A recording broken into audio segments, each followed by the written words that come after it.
Pak Beni mengenai keteladanan ataupun teladan kesederhanaan dari Paus dan kaitannya dengan perilaku elit nasional. Menurut Anda seperti apa? Ya, antara langit dan bumi ya. Jadi kalau Bapak Sangat Suci, jauh berbeda ya. Kalau Bapak Suci Paus Fransiskus itu sejak awal memang dia menggayati bahwa kehidupan itu untuk pelayanan. Sejak menjadi imam di Buenos Aires, menjadi uskup, menjadi kardinal, dia kemana-mana naik bis kota. Dia pelayanan kepada mereka yang miskin terpapar dan orang-orang sebelum pinggiran. Itu menjadi karakter Bapak Suci. Maka Bapak Suci itu selalu berpihak pada mereka miskin yang papa. Dan berpihak kepada mereka yang terpinggirkan, yang terbuang, para pengungsi. Maka lihat aja datang ke Jakarta yang disapa pertama siapa? Para pengungsi, anak panti asuhan, orang-orang yang menderita. Kesederhanaan ditunjukkan dengan mobil yang dia pakai, Xenia, mobil rakyat. Waktu dia datang ke Amerika, dia Fiat yang paling sederhana. Dia nggak mau jet pribadi. Kalau dia mau gampang tuh, semua orang dengan rela hati akan memberikan fasilitas karena dia sebagai pemimpin terbesar dunia. Dan banyak orang mau memberikan apapun dia minta.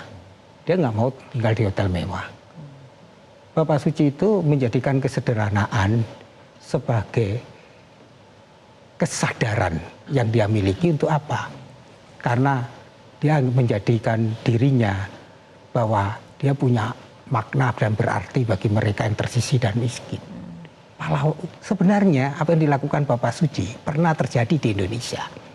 Kalau kita belajar dalam sejarah bangsa, Hatta itu dari keluarga kaya raya loh. Tapi Bung Hatta, selama dia menjabat Wapres, dia masih ingat dengan kisah sepatu belinya itu loh. Gunting iklan, dia simpan sampai hayat hidupnya. Dia nggak bisa membeli. Itulah simbol pemimpin yang sejati. Bung Karno, sampai hayatnya nggak punya rumah. Ketika rakyatnya mau memberikan rumah, Bung Karno mengatakan, dia menolak karena dia masih melihat jangan ada tangisan di kubu-kubu dan kemiskinan. Agus Salim menarik lagi kemana-mana kalau pergi bawa kursi karena dia tidak mengambil kursi rakyat. Kasimo sampai hayatnya miskin. Banyak pemimpin besar, Tan Malaka, kemudian pemimpin besar orang-orang republik dulu itu menggayati betul dan mereka mendedikasikan untuk kepentingan bangsa dan negara.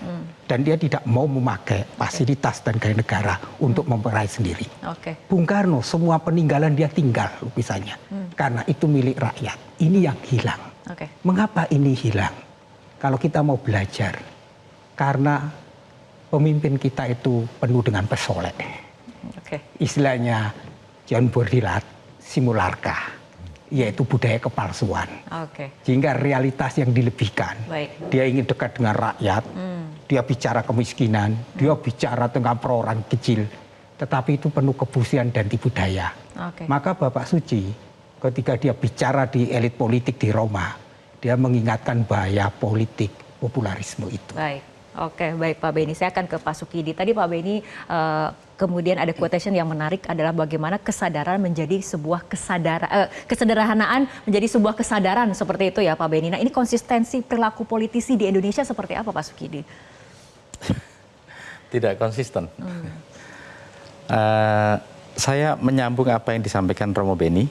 Ada satu kunci tentang populisme. Populisme yang terjadi di kalangan elit politik kita itu adalah populisme yang menipu rakyat itu sendiri. Mereka terkesan ingin dekat dengan rakyat, tapi sebenarnya tidak ada kesadaran untuk memberdayakan rakyat agar mereka bisa maju. Sehingga kemiskinan, keterbelakangan itu memang dipelihara untuk kepentingan politik elektoral. Kesadaran untuk mengentaskan kaum miskin dari penjara kemiskinan itu tidak terefleksikan baik pada perilaku maupun pada kebijakan politik. Itu pertama. Yang kedua, kesederhanaan yang ditampilkan oleh Paus Fransiskus itu adalah kesederhanaan yang otentik. Tidak bertopeng, tidak penuh kepalsuan, tetapi yang otentik, yang genuine, yang memang refleksi dari laku kehidupan. Sementara kesederhanaan yang terjadi di lingkungan elit kita itu penuh kepalsuan. Mereka menjadi kesederhanaan sebagai topeng untuk memikat hati rakyat, sehingga akhirnya yang terjadi adalah apa yang oleh William Shakespeare disebut sebagai fraudulent populism. Jadi populisme yang kelihatannya dekat dengan rakyat, tapi sebenarnya menipu rakyat itu sendiri. Nah, kita tidak ingin bahwa pemimpin menggunakan kesederhanaan sebagai topeng untuk menipu rakyat. Yang kita ingin hadirkan adalah kesederhanaan yang memang merefleksikan penderitaan rakyat itu sendiri. Bahwa rakyat 25 juta lebih hidup dalam kemiskinan, dan kelas menengah yang begitu memprihatinkan hari-hari ini, itu harus betul-betul dijiwai sebagai bagian dari kesadaran pemimpin kita untuk hidup sederhana, karena rakyat yang mereka jadikan fondasi agar mereka terpilih, itu adalah hidup yang serba susah, hidup dalam keadaan miskin, hidup dalam keadaan serba kekurangan. Karena itu tumpul nuraninya bagi pemimpin yang gemar melakukan flexing di tengah kemiskinan rakyatnya. Itu sama saja betul-betul menghina nurani rakyat itu sendiri. Oke, baik. Kita tadi sudah berbincang mengenai konsistensi perilaku politisi, perilaku elit nasional. Saya akan ke Pak Jahin mengenai hasil riset karakter dari kepala daerah dan kaitannya dengan kualitas kebijakan seperti apa? Iya, jadi kita tahun yang lalu tuh sempat melakukan riset ya, Mbak Rara ya, mencoba untuk mengumpulkan CV dari kepala daerah. Kenapa? Karena emang banyak pertanyaan yang muncul, bagaimana sih sebenarnya karakteristik dari kepala daerah yang terpilih selama ini setelah demokrasi. Dan kita coba compile CV-nya, walaupun nggak semuanya ya upload CV ya, karena nggak tahu apakah pengen informasi tersebar atau enggak. Tapi yang kita lihat memang mayoritas dari kepala daerah kita itu laki-laki. Jadi hampir sekitar 90% kepala daerah Indonesia itu adalah pria. Itu menandakan memang masih banyak barrier bagi perempuan politisi untuk bisa participate. Terus yang kedua, kalau kita lihat dari tingkat pendidikan, memang benar tadi semakin banyak politisi kita yang terpilih itu memiliki degree-nya university S1, S2. Mungkin pertanyaannya adalah apakah kampus tempat mereka bersekolah itu kampus yang bagus atau enggak gitu, sehingga bisa merefleksikan kemampuan mereka dalam mengambil kebijakan. Dan juga banyak isu-isu lainnya seperti kebanyakan pimpinan daerah kita adalah orang yang telah lama di politik atau juga punya koneksi ya oligarki. Jadi saya ingat ada satu kelas almarhum Faisal Basri itu menjelaskan soal oligarki. Dan memang banyak dari politisi yang kita temukan di dalam CV adalah mereka yang punya political connection yang cukup tinggi sehingga mudah untuk bisa berpartisipasi. Nah, apa implikasinya? Orang-orang ini adalah orang-orang yang menjadi pemburu rente. Lagi-lagi ini terminologi yang saya dapatkan dari kelasnya Pak Faisal Basri di UI dulu. Jadi mereka adalah orang-orang yang maju ke dalam politik yang pada akhirnya ingin menguntungkan kelompoknya. Nah, ini yang kita harapkan tidak terjadi. Kenapa? Karena banyak studi yang bilang di luar sana bahwa semakin bagus kualitas dari pemimpin akan semakin align dengan kebutuhan rakyat kebijakannya. Jadi contohnya di India ada studi yang menunjukkan bahwa ketika perempuan menjadi leader, maka pilihan kebijakan yang akan diambil adalah kebijakan yang pro dengan kebutuhan perempuan. Terus juga ketika misalnya pemimpin yang terpilih adalah well educated, biasanya juga kebijakan yang akan diambil adalah kebijakan yang bagus. Cuma sayangnya kita belum melihat itu di Indonesia. Jadi kebanyakan kebijakan yang muncul mungkin hanya menguntungkan segelintir orang, politik rente muncul dan masyarakat mungkin nggak bisa mendapatkan manfaatnya. Jadi itu mungkin yang menjadi concern kita ke depan, bagaimana caranya agar banyak orang baik, orang bagus yang bisa main di politik, yang akhirnya bisa membawa aspirasi dari masyarakat buat kehidupan yang semakin baik. Ya, November mendatang kita akan menggelar pesta yang seharusnya menjadi pesta rakyat ya untuk memimpin kepala daerah. Nah, kita akan melihat polling mengenai apakah optimis mengenai pilkada berlangsung luber dan juga jurdil. Kita langsung lihat hasilnya.